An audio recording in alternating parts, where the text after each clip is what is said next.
I'd like to tell you about the strangest secret in the world. Not long ago, Albert Schweitzer, the great doctor and Nobel Prize winner, was being interviewed in London, and a reporter asked him, "Doctor, what's wrong with men today?"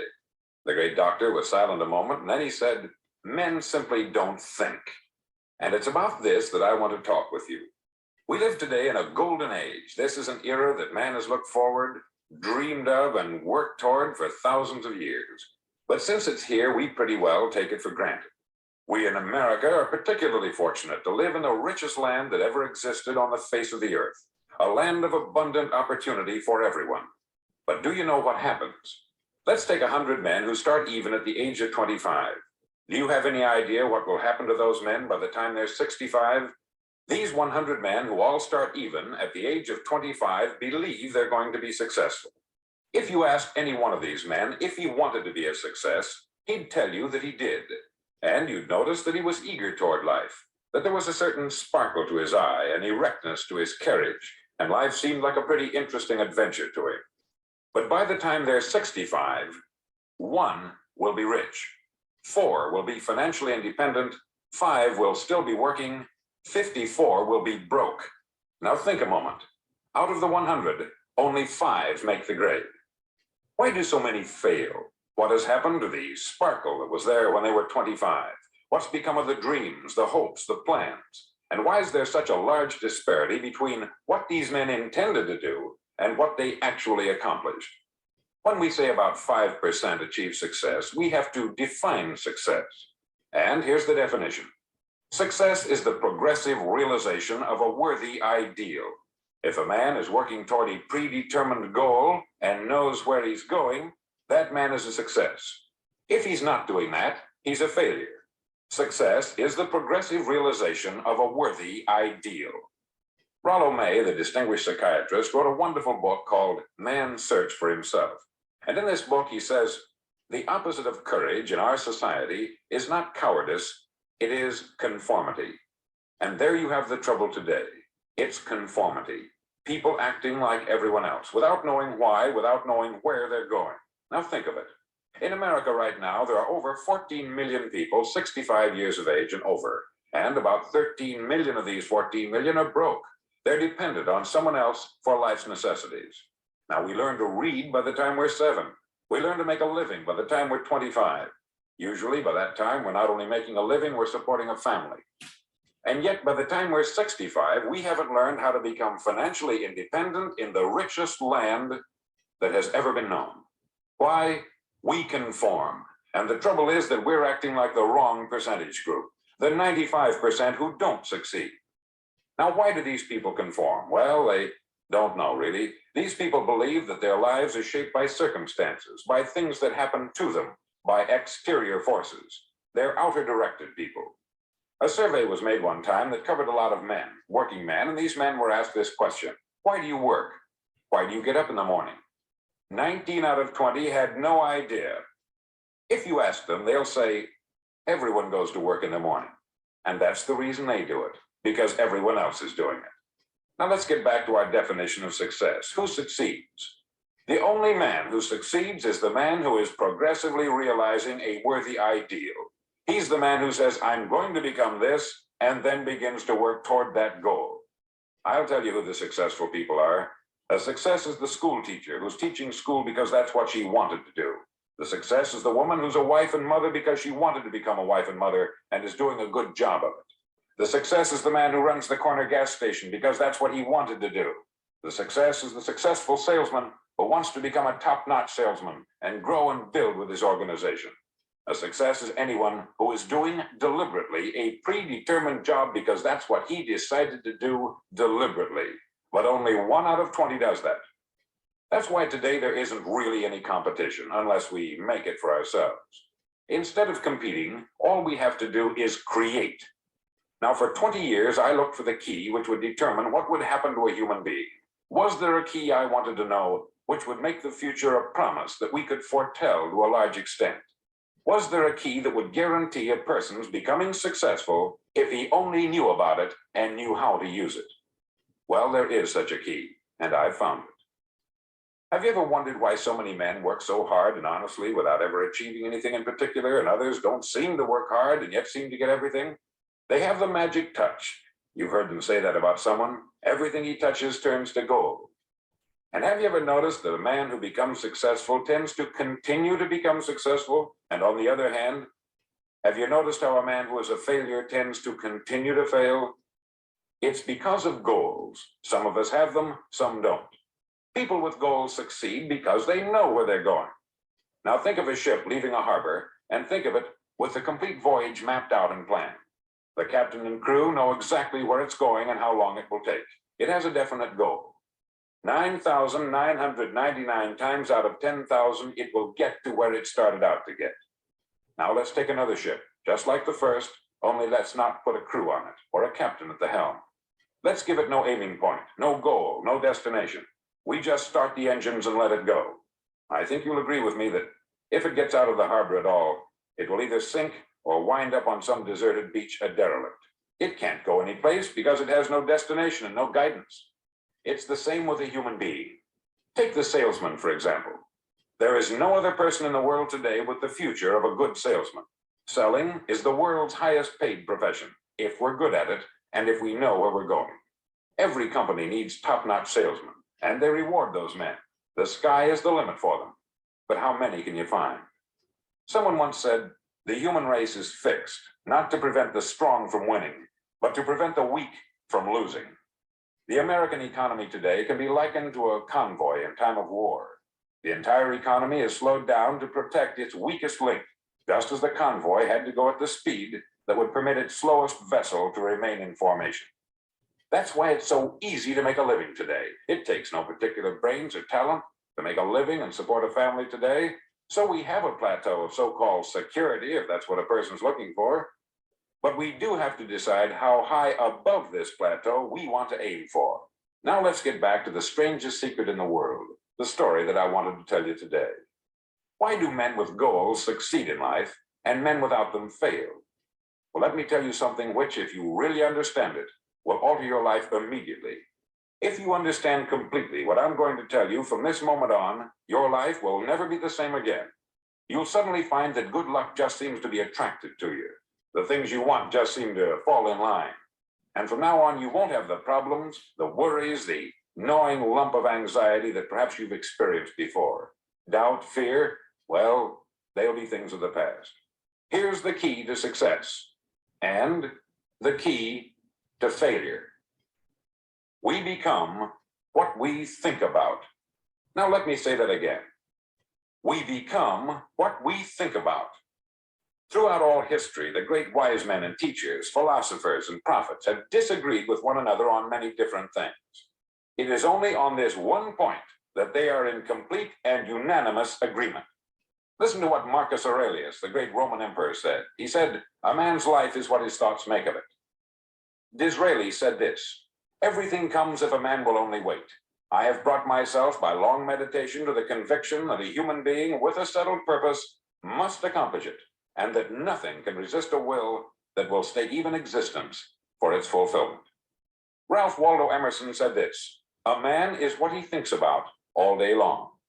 William James said, "The greatest discovery of my generation is that human beings can alter their lives by altering their attitudes of mind." And he also said, "We need only in cold blood act as if the thing in question were real, and it will become infallibly real by growing into such a connection with our life that it will become real. It will become so knit with habit and emotion that our interest in it will be those which characterize belief." He also said this, "If you only care enough for a result, you will almost certainly attain it. If you wish to be rich, you will be rich. If you wish to be learned, you will be learned. If you wish to be good, you will be good. Only you must then really wish these things, and wish them exclusively, and not wish at the same time 100 other incompatible things just as strongly." In the Bible you read in Mark 9:23, "If thou canst believe, all things are possible to him that believeth." Dr. Norman Vincent Peale said this, "This is one of the greatest laws in the universe. Fervently do I wish I had discovered it as a very young man. It dawned upon me much later in life, and I found it to be one of the greatest, if not my greatest discovery outside of my relationship to God. And the great law, briefly and simply stated, is that if you think in negative terms, you'll get negative results. If you think in positive terms, you will achieve positive results. That is the simple fact, which is at the basis of an astonishing law of prosperity and success. In 3 words, believe and succeed. William Shakespeare put it this way: our doubts are traitors and make us lose the good we oft might win by fearing to attempt. George Bernard Shaw said, people are always blaming their circumstances for what they are. I don't believe in circumstances. The people who get on in this world are the people who get up and look for the circumstances they want, and if they can't find them, make them. Well, it's pretty apparent, isn't it? And every person who discovered this for a while believed that he was the first one to work it out. We become what we think about. Now, it stands to reason that a person who's thinking about a concrete and worthwhile goal is going to reach it, because that's what he's thinking about. And we become what we think about. Conversely, the man who has no goal, who doesn't know where he's going, and whose thoughts must therefore be thoughts of confusion and anxiety and fear and worry, becomes what he thinks about. His life becomes one of frustration, fear, anxiety, and worry. And if he thinks about nothing, he becomes nothing. Now, how does it work? Why do we become what we think about? Well, I'll tell you how it works as far as we know. Now, to do this, I want to tell you about a situation that parallels the human mind. Suppose a farmer has some land, and it's good, fertile land. Now, the land gives the farmer a choice. He may plant in that land whatever he chooses. The land doesn't care. It's up to the farmer to make the decision. Now, remember, we're comparing the human mind with the land, because the mind, like the land, doesn't care what you plant in it. It will return what you plant, but it doesn't care what you plant. Now, let's say that the farmer has 2 seeds in his hand. One is a seed of corn, the other is nightshade, a deadly poison. He digs 2 little holes in the earth and he plants both seeds, one corn, the other nightshade.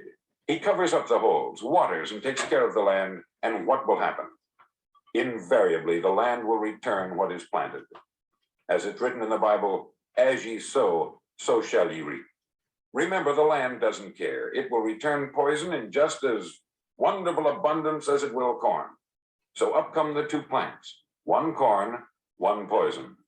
Now, the human mind is far more fertile, far more incredible and mysterious than the land, but it works the same way. It doesn't care what we plant. Success, failure. A concrete, worthwhile goal, or confusion, misunderstanding, fear, anxiety, and so on. But what we plant, it will return to us. You see, the human mind is the last great unexplored continent on the earth. It contains riches beyond our wildest dreams. It will return anything we want to plant. Now, you might say, well, if that's true, why don't people use their minds more? Well, I think they've figured out an answer to that too. Our mind comes as standard equipment at birth. It's free, and things that are given to us for nothing, we place little value on. Things that we pay money for, we value. The paradox is that exactly the reverse is true. Everything that's really worthwhile in life came to us free. Our mind, our soul, our body, our hopes, our dreams, our ambitions, our intelligence, our love of family and children and friends. All these priceless possessions are free, but the things that cost us money are actually very cheap and can be replaced at any time. A good man can be completely wiped out and make another fortune. He can do that several times. Even if our home burns down, we can rebuild it, but the things we got for nothing, we can never replace. The human mind isn't used merely because we take it for granted. Familiarity breeds contempt. It can do any kind of job we assign to it, but generally speaking, we use it for little jobs instead of big, important ones. Universities have proved that most of us are operating on about 10% of our abilities. Decide now, what is it you want? Plant your goal in your mind. It's the most important decision you ever make in your entire life. You want to be an outstanding salesman, a better worker at your particular job? Do you want to go places in your company, in your community? All you've got to do is plant that seed in your mind. Care for it. Work steadily toward your goal, and it will become a reality. It not only will, there's no way that it cannot. You see, that is a law, like the laws of Sir Isaac Newton, the laws of gravity. If you get on top of a building and jump off, you'll always go down. You'll never go up. And it's the same with all the other laws of nature. They always work, they're inflexible. Think about your goal in a relaxed, positive way. Picture yourself in your mind's eye as having already achieved this goal. See yourself doing the things you will be doing when you've reached your goal. Ours has been called the phenobarbital age, the age of ulcers and nervous breakdowns. At a time when medical research has raised us to a new plateau of good health and longevity, far too many of us worry ourselves into an early grave trying to cope with things in our own little personal ways, without learning a few great laws that will take care of everything for us. These things we bring on ourselves through our habitual way of thinking. Every one of us is the sum total of his own thoughts. He is where he is because that is exactly where he really wants to be, whether he'll admit that or not. Each of us must live off the fruit of his thoughts in the future, because what you think today and tomorrow, next month and next year, will mold your life and determine your future. You're guided by your mind. I remember one time I was driving through Arizona and I saw one of those giant earth-moving machines roaring along the road at about 35 miles an hour with what looked like 20 tons of dirt in it, a tremendous, incredible machine. And there was a little man perched way up on top with the wheel in his hands guiding it. And as I drove along, I was struck by the similarity of that machine to the human mind. Just suppose you're sitting at the controls of such a vast source of energy. Are you going to sit back and fold your arms and let it run itself into a ditch?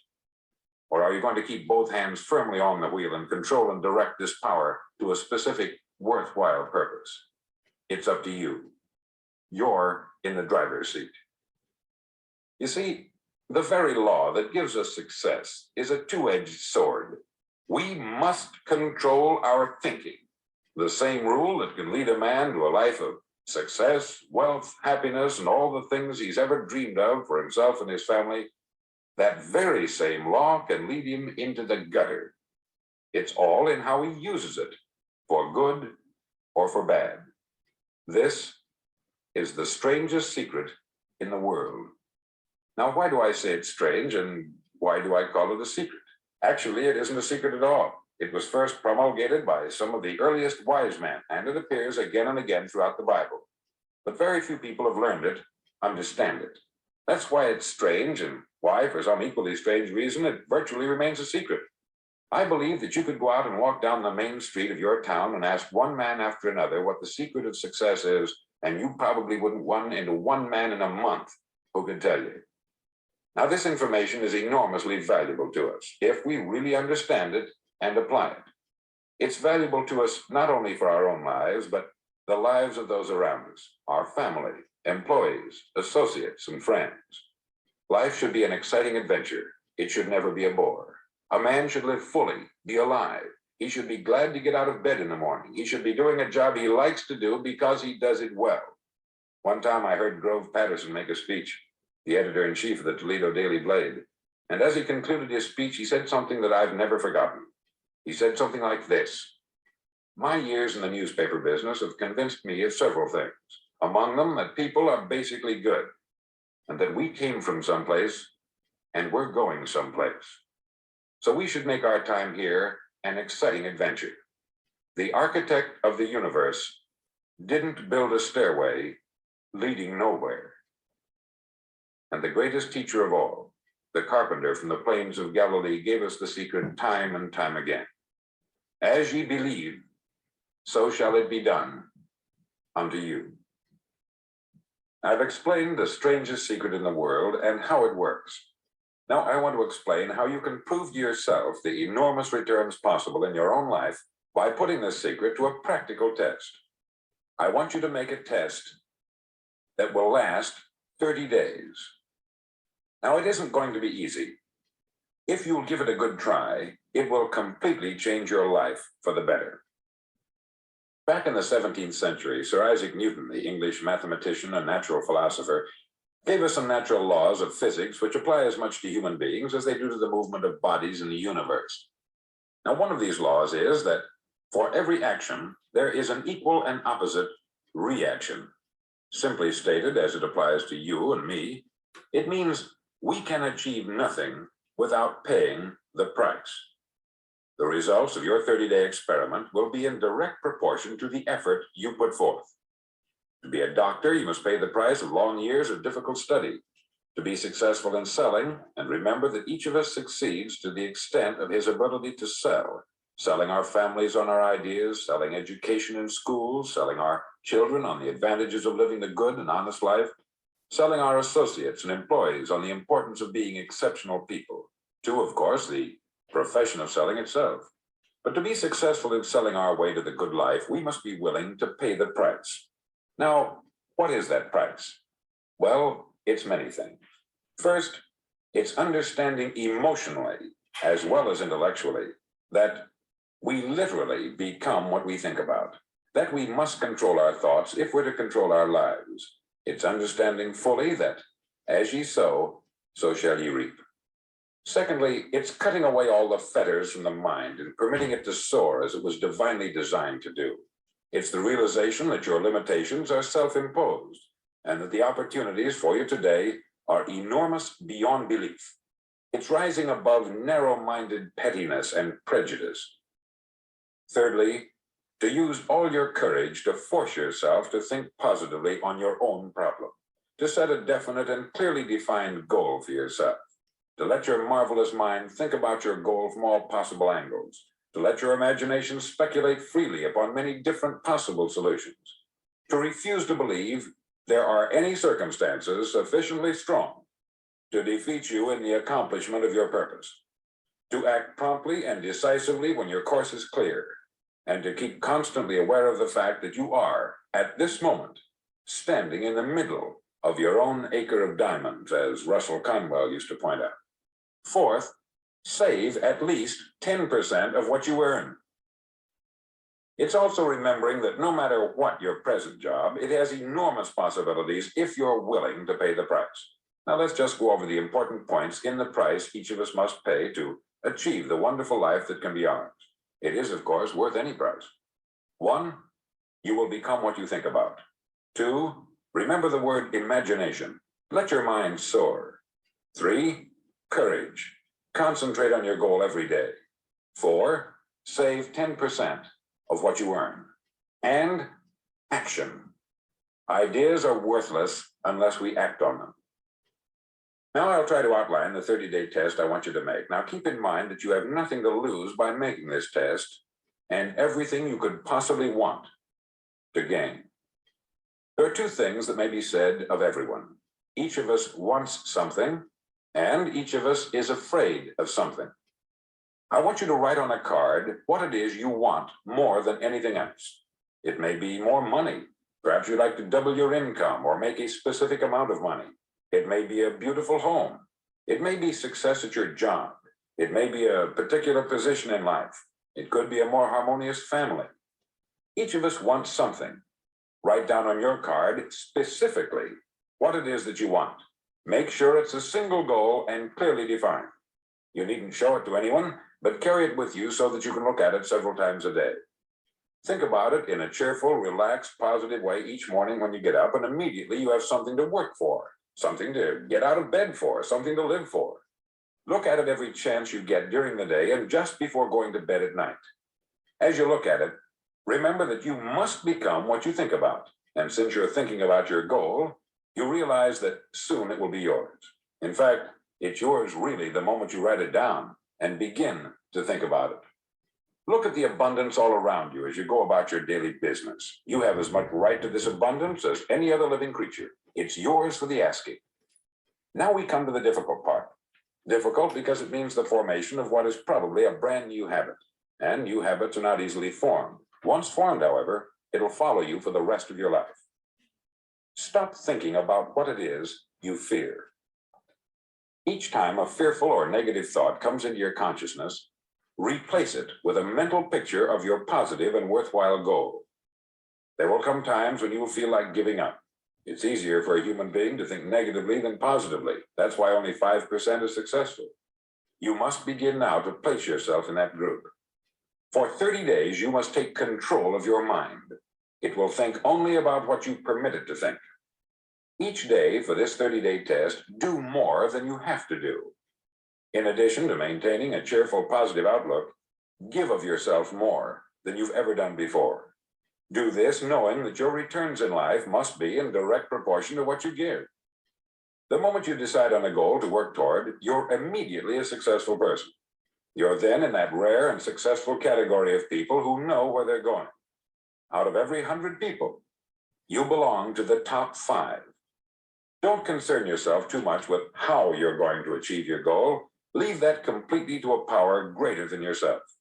All you have to do is know where you're going. The answers will come to you of their own accord. Remember these words from the Sermon on the Mount, and remember them well. Keep them constantly before you this month of your test. Ask, and it shall be given you. Seek, and ye shall find. Knock, and it shall be opened unto you. For everyone that asketh receiveth, and he that seeketh findeth, and to him that knocketh it shall be opened. It's as marvelous and as simple as that. In fact, it's so simple that in our seemingly complicated world, it's difficult for an adult to understand that all he needs is a purpose and faith. For 30 days, do your best. If you're a salesman, go at it as you've never done before, not in hectic fashion, but with the calm, cheerful assurance that time well spent will give you the abundance in return you deserve and want. No matter what your job, do it as you've never done it before for 30 days. And if you've kept your goal before you every day, you'll wonder and marvel at this new life you've found. Dorothea Brand, outstanding editor and writer, discovered it for herself and tells about it in her fine book, Wake Up and Live. Her entire philosophy is reduced to the words, act as though it were impossible to fail. She made her own test with sincerity and faith, and her entire life was changed to one of overwhelming success. Now you make your test for 30 full days. Don't start your test until you've made up your mind to stick with it.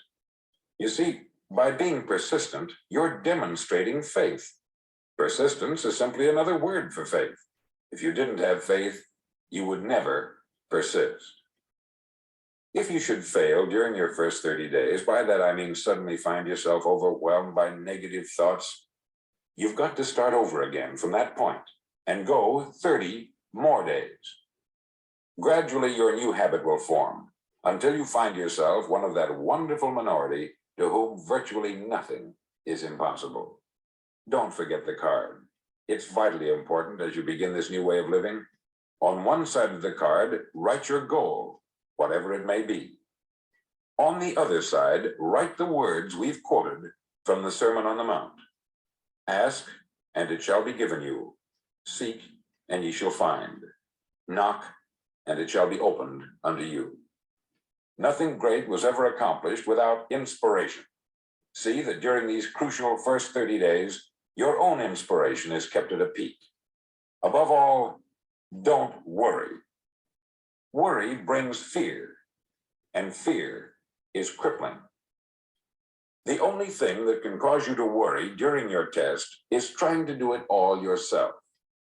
Know that all you have to do is hold your goal before you.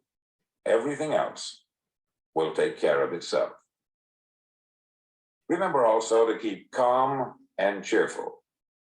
Don't let petty things annoy you and get you off course. Now, since making this test is difficult, some may say, well, why should I bother? Well, look at the alternative. No one wants to be a failure. No one really wants to be a mediocre individual. No one wants a life constantly filled with worry, fear, and frustration. Therefore, remember that you must reap that which you sow. If you sow negative thoughts, your life will be filled with negative things. If you sow positive thoughts, your life will be cheerful, successful, and positive. Now, gradually, you'll have a tendency to forget what you've heard on this record. Play it often. Keep reminding yourself of what you must do to form this new habit. Gather your whole family about and listen to what's been said here at regular intervals. You know, most men will tell you that they want to make money without understanding the law. The only people who make money work in the mint. The rest of us must earn money.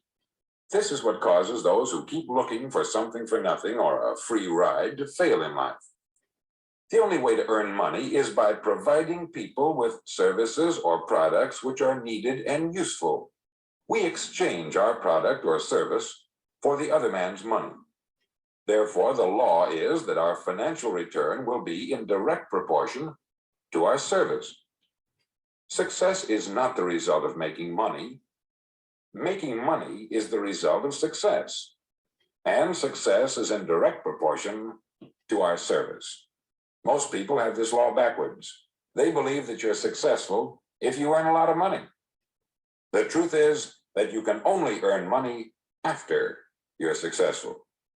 It's like the story of the man who sat in front of the stove and said to it, "Give me heat, and then I'll add the wood." How many men and women do you know, or do you suppose there are today, who take the same attitude toward life? There are millions. We've got to put the fuel in before we can expect heat. Likewise, we've got to be of service first before we can expect money. Don't concern yourself with the money. Be of service. Build, work, dream, create. Do this, and you'll find there's no limit to the prosperity and abundance that will come to you.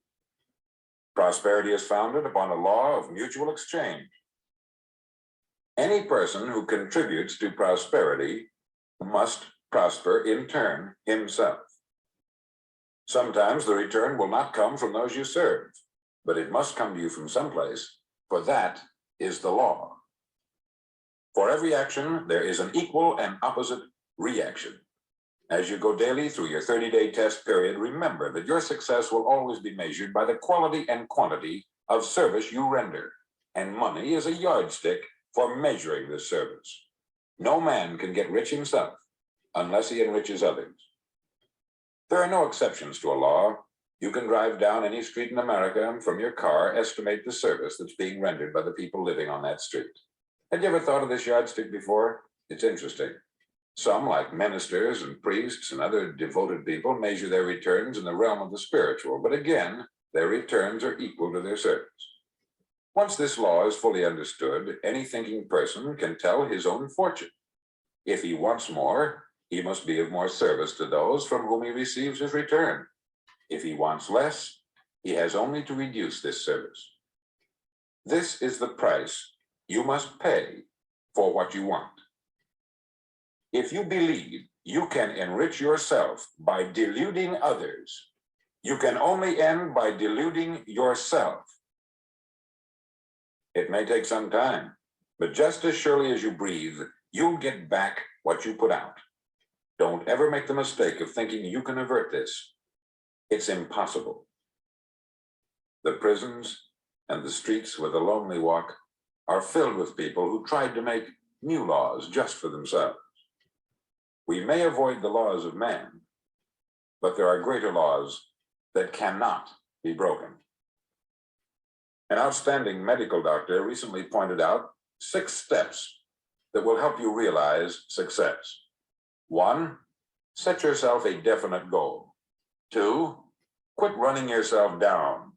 3, stop thinking of all the reasons why you cannot be successful, and instead think of all the reasons why you can.